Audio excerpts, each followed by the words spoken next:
Hermanos, hoy 11 de octubre también la Iglesia celebra la memoria de una gran mujer, una santa, Santa Soledad Torres Acosta, virgen y podríamos decir también cofundadora junto con un sacerdote de una congregación religiosa dedicada a los enfermos. Santa María Soledad Torres Acosta, junto con las santas María Micaela, Joaquina Vedruna y Vicenta López, forma parte del escuadrón de virtuosas mujeres españolas que alcanzaron un grado de santidad heroica al servicio de los enfermos en el siglo XIX. Santa Soledad María Acosta, Torres Acosta, nació en 1826 en Madrid, España. Sus padres eran Francisco Torres y Antonia Acosta, una pareja ejemplar de modestos comerciantes de Madrid. María era la segunda de 5 hijos. La niña que recibió en el bautismo el nombre de Manuela era apacible y tan generosa que desde pequeña solía ocultar un poco de comida para repartirla después entre los pobres y mendigos. Y estaba siempre atenta y pronta a enseñar el catecismo a los niños pobres antes que jugar con ellos, aunque también jugara. Pero su preocupación era evangelizadora y misionera, que los niños conocieran a Jesucristo. Estudió con las hermanas vicentinas y al ver la dedicación total de estas religiosas a los más pobres, se entusiasmó por la vida religiosa. Pero tenía una salud muy débil, enfermiza, y por tanto, por ese motivo no fue admitida en la comunidad. Y en ello vio con más claridad la voluntad de Dios, qué sería su vida y hacia dónde el Señor la dirigiría. No sería en esa orden o congregación religiosa, ya el Señor la esperaba en otra esquina, en otro lugar de su vida. Era entonces una muchacha de 25 años y desde entonces se dedicará con todas sus fuerzas a cumplir su anhelo, no solamente un deseo personal, sino la llamada que sentía de Dios a la vida religiosa. La señal llegó y el Señor la esperaba cuando el sacerdote servita Miguel Martínez y Sanz, vicario de una parroquia del barrio de Madrid de Chamberí, angustiado por el crecimiento de enfermos que había en su distrito y especialmente muy triste al ver que morían abandonados sin recibir los sacramentos, reunió en 1851 a 7 mujeres en una pequeña comunidad religiosa para que se consagrasen al cuidado de los enfermos y que los visitaran en sus domicilios y les ayudaran a bien morir. Entre ellas estaba Manuela, que al enterarse de este deseo del párroco, se presentó a él para ofrecerse y ayudarle en tan caritativa misión. Ella desde niña habíamos dicho que sentía, habiendo visto a las vicentinas, esta llamada al cuidado de Jesús en los pobres, los moribundos, y sentía un gusto especial por asistir a los enfermos y a moribundos. Era una gracia que el Señor le había concedido. Aunque el sacerdote la rechazó en primer momento, cuando tuvo la primera entrevista porque le parecía muy débil y enfermiza para esas labores, después se dio cuenta de que era un alma de Dios. Y con ella y 6 compañeras más fundó el 15 de agosto de 1851 la comunidad de Siervas de María o Ministros de los Enfermos. La novedad de esta comunidad era que ellas debían asistir a domicilio y totalmente gratis a los enfermos que lo solicitaran. Era una vocación y era una entrega de su vida en esta comunidad religiosa. María ingresó en dicha comunidad a los 28 años y escogió por nombre María Soledad, en honor a Nuestra Señora de la Soledad. Aunque no escasearon las dificultades, tanto interiores como exteriores, la nueva congregación fue creciendo gradualmente. 5 años después de la fundación, el padre Miguel partió a las misiones, a Po, con la mitad de los miembros para establecer allí una nueva congregación. María Soledad quedó como superiora de las otras 6 hermanas en la Casa de Madrid. Pero llegó un momento en que pareció que las autoridades eclesiásticas de la capital iban a disolver dicha comunidad.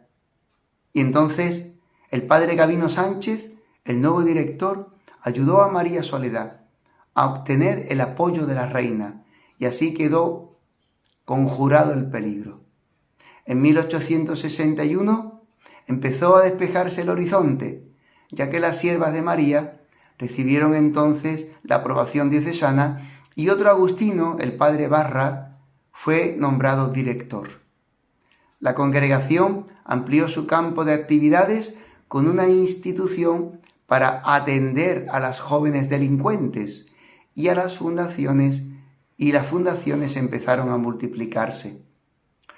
Durante la epidemia de cólera de 1865, que arrasó toda Europa, la caridad heroica de María Soledad y sus compañeras les ganó el agradecimiento de los ciudadanos de Madrid. En los hospitales no cabían los enfermos por la cólera, por el cólera. Muchos de ellos eran abandonados por sus familiares por temor al contagio. Y fue entonces cuando María Soledad y sus hermanas de comunidad se multiplicaron por todas partes para atender a los más abandonados. Fijaros que no tenían miedo al contagio, porque toda la vida la tenían entregada a Jesucristo pobre en los enfermos. Años más tarde, una parte de las religiosas se independizó de la superiora para formar una nueva congregación. Naturalmente, no le faltaron a ellas, y sobre todo a la Madre Soledad, acusaciones tan comunes en la vida de las fundadoras de congregaciones religiosas. Según la expresión de una de sus hermanas, Santa María Soledad era como un yunque sobre el que descargaban todos los golpes.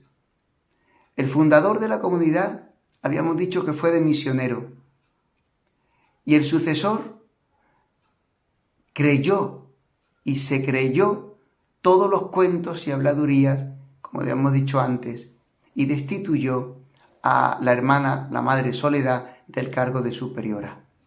Las calumnias, difamaciones, los chismes y deshonores, difamaciones sobre la fama de la madre, hizo que este nuevo superior la depusiera del puesto. Ella se alegró por su parte, no se enojó, no creyó que se le quitaba algo propio, sino que consideró que así se podía asemejar más a Cristo pobre y padecer con él, como él padeció las incomprensiones y persecuciones. Por tanto, para ella, lejos de ser humillaciones para su amor propio, consideró que era una gracia de Dios que el Señor le concedía, y así lo vivía con esa alegría y ese abandono. En sus visitas a Jesús sacramentado, sacaba las fuerzas para sufrir con paciencia y amor a Dios todo lo que se le venía encima. Después se supo toda la verdad y fue de vuelta al cargo de superiora. De esta manera premió el cielo la paciencia y la humildad de su sierva, y para el bien de la congregación la guió bajo su dirección, extendiéndose más las casas y el crecimiento de la congregación. Ya en 1875 tuvo el gozo de ver su congregación llegar hasta Santiago de Cuba, y a partir de entonces se aceleró el desarrollo de la obra. Las casas y hospitales de la congregación surgieron por todas las provincias de España. Este crecimiento continuó durante los 10 últimos años de su vida, que fueron extremadamente serenos para ella. Porque cuando se vive en el abandono de Dios y en sus manos, todo es paz, todo es voluntad de Dios, todo es santificación, todo es bondad. En este periodo, ya en 1878, se confió a las siervas de María el antiguo hospital de San Carlos del Escorial. A finales de diciembre de 1887, la santa cayó enferma. El 8 de octubre, sus religiosas y hermanas comprendieron que se acercaba a su fin y le pidieron: Madre, bendícenos, como San Francisco hizo con sus hijos. Santa María Soledad movió la cabeza en señal de negativa, pero una de las religiosas la ayudó a erguirse un poco y, enderezada en el lecho, la madre fundadora dijo lentamente, al principio alzando la mano: Hijas mías, vivid siempre en paz y unión. El 11 de octubre murió apaciblemente y serenamente, entregando su alma a Dios. Había sido durante 35 años la directora, la superiora, la guía, la inspiradora de las siervas de María. Bajo su dirección, la pequeña semilla de las primeras 6 religiosas había producido un gran fruto en el mundo entero. Una floreciente congregación y bien disciplinada fue creciendo por doquier, con una profunda y fervorosa fe. La obra seguirá extendiéndose después de su muerte, por Italia, Francia, Portugal y América.